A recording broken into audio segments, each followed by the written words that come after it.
كيف ما كتشوفوا معنا وجدنا لا ميزون بلاص ديال السلطه بفواكه البحر او فخو دو مير. اللي غنحتاجو لها هما لي بوافرون فيغ و لي بوافرون روج.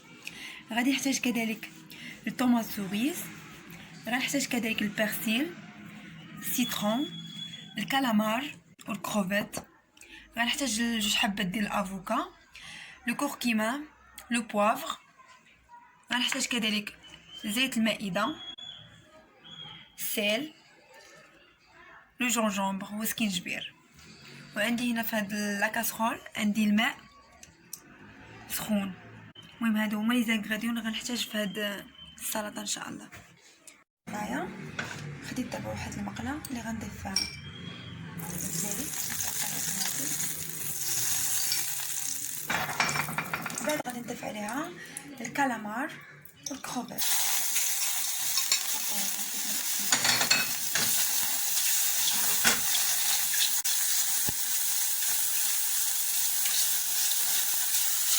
غادي يتقلب مزيان الكالامار. من بعد غادي نضيفو يتخلق. كيف ما كتشوفوا معنا متابعينا الكرام، من بعد ما حيدنا الكروفيت من المقله ضفنا دابا الكالامار في الماء اللي ديجا مغلي تقريبا واحد 3 دقائق وغادي يطيب. كيف ما كتشوفوا معايا غادي ندير دابا البوافرون، الفلفله اللي مقطعه رقيقه بهاد الطريقه هادي.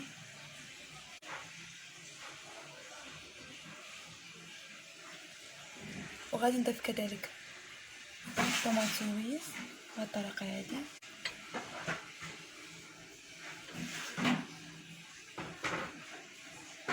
وغنزيد عليهم الخس اللي مقطع رقيق والربيع ورشه ديال الحامض بهاد الطريقه هادي.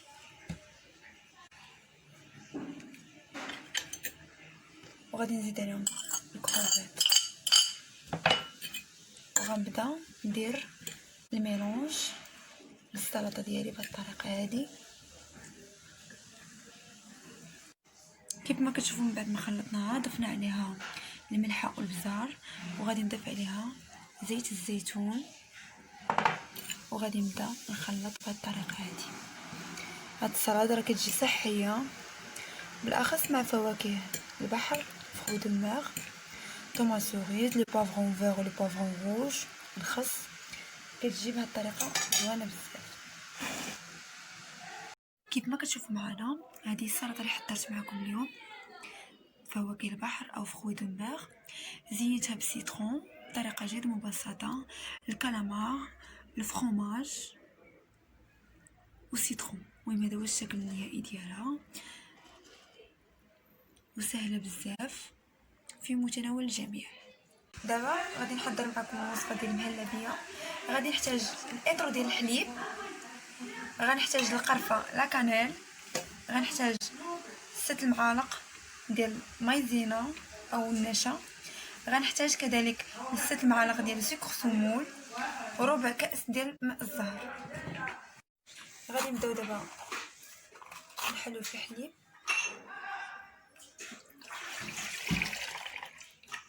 اطرو ديال الحليب غادي نحتاج 6 المعالق ديال مايزينا، 6 المعالق ديال سكر سمول وربع كاس ديال ماء الزهر، والقرفه هي اخر حاجه.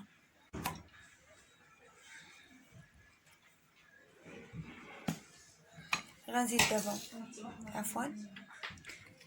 النشا ومايزينا.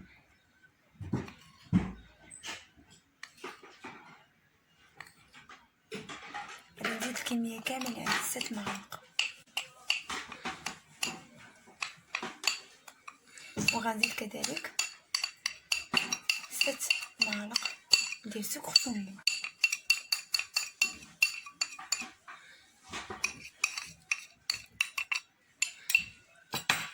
وغادي ناخذ الفوي دابا ضرب لي دابا. غادي نبدا نخلط مزيان المايزينا ديال السكر والنشا كتدفق بالضبط.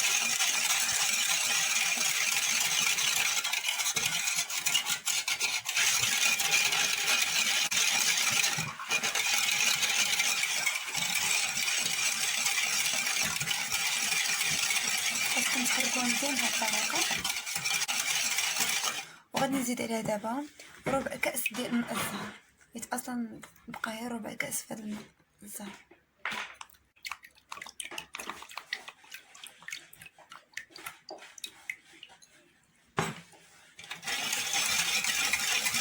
وغادي نخلط مزيان باش نديرها في الخلطه.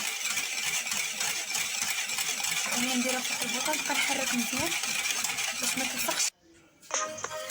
ما كتشوفوا معنا غادي نبدا نخلط. دابا نخلط الخلطه، غنبدا نخلط باش الموضوع بهذا الطريقه هذه.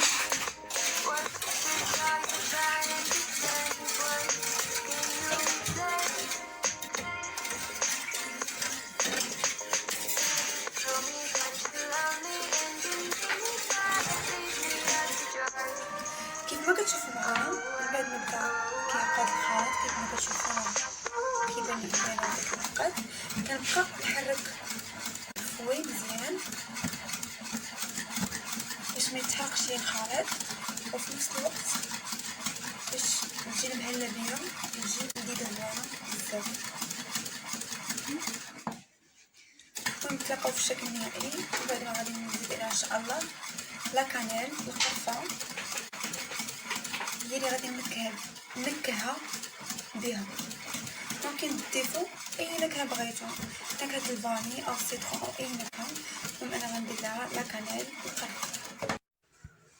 كيف ما كتشوفوا معنا من بعد ما طفينا على البوطه حصلنا على الخليط هذا. كيف ما كتشوفوا غادي نزيدو دابا لا كانيل القرفه،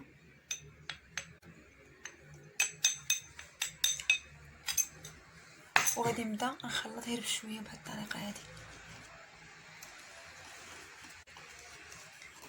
كتجي هاد مهلبيه بالقرفه كتجي رائعه بزاف. غنبدا نخلط غير بشويه.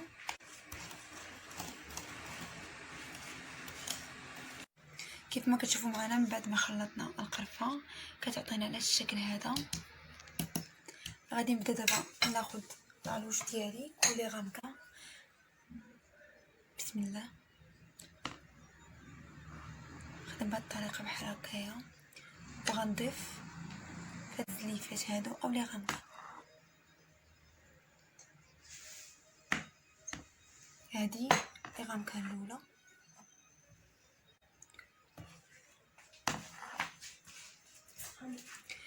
ممكن تعمروا لي غامكه، ممكن ديروا غير كميه قليله، المهم على حسب نتوما شنو بغيتو.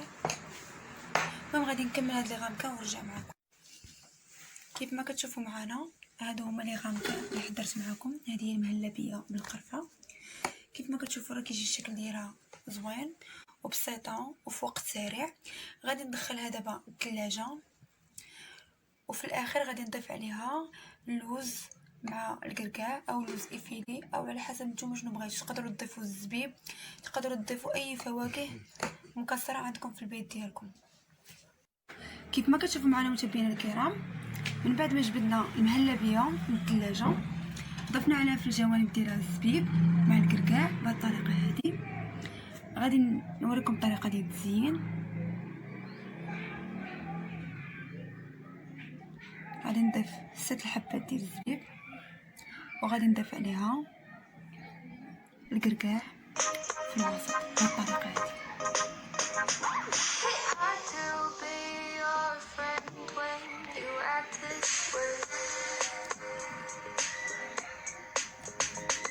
وغادي نضيف كذلك الكركاع هادشي هادي.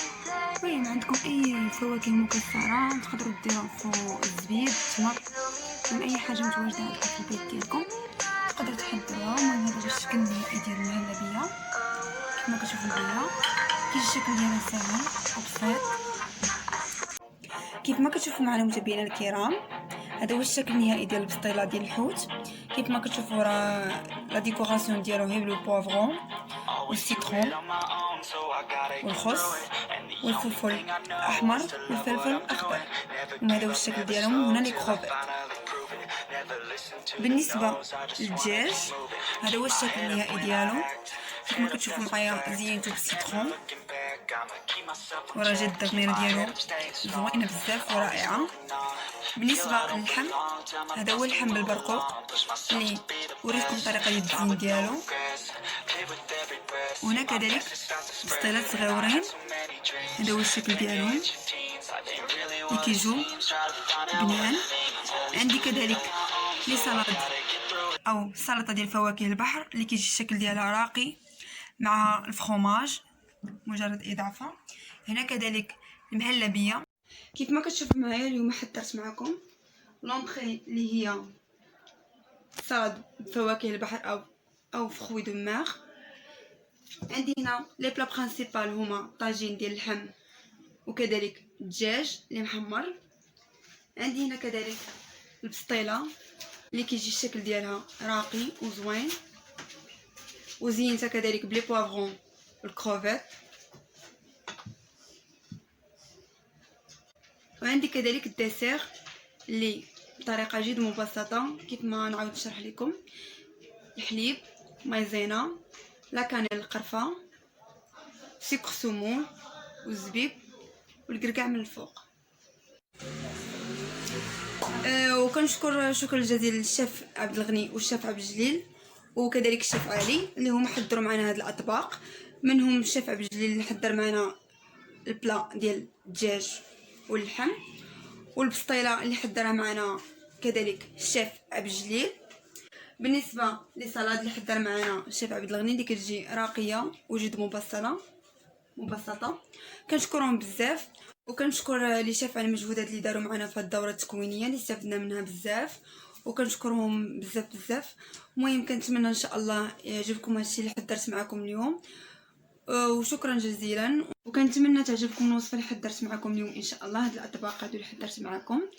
وإلا عجبتكم الوصفات ديال اليوم ما تنساوش اللايك والاشتراك في القناه.